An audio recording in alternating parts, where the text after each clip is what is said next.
Tara ga watan Fabrairu 1990, tara ga watan Fabrairu 2024, shekara 34 kenan da ɗaliban ƙasar Nijar ke gwagwarmaya domin ganin an tabbatar da shari'ar gaskiya kan 'yan uwansu ɗaliban jami'ar Abdou Mumuni Diofo da ke babban birnin Yamai da suka rasa rayukansu a lokacin wata gwagwarmayar kwato inci. Ɗaliban sun nuna rashin amincewarsu da wani ƙuduri da wancan gwamnatin zamanin ta buƙaci ta aiwatar, wanda hakan ya tunzura ɗaliban domin a ganin su san bai dace ba. Kowace shekara wannan rana ta 9 ga watan Fabrairu ta zagayo. Ɗaliban makarantun boko da jami'o'in ƙasar Nijar kan gudanar da jerin gwano domin nuna juyayi na kisan gillar da aka yi wa 'yan uwansu. Shi dai ya rasa rayukan ya wakana ne a tsakiyar gadar ta hada bayan ruwa da tsakiyar birnin Yamai wanda ake kira da Pont Kennedy ko Pont des Martyrs.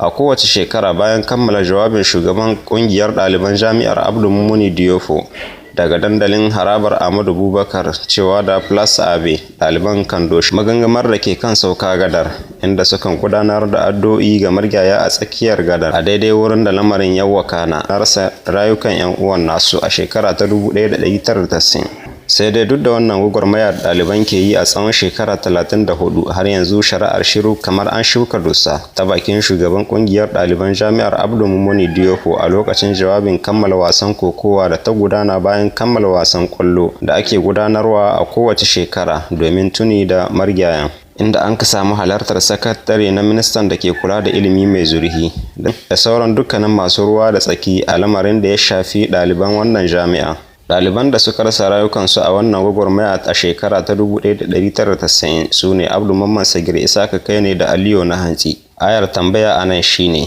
ko yaushe za a aiwatar da shari'a gaskiya ga waɗannan marigaya?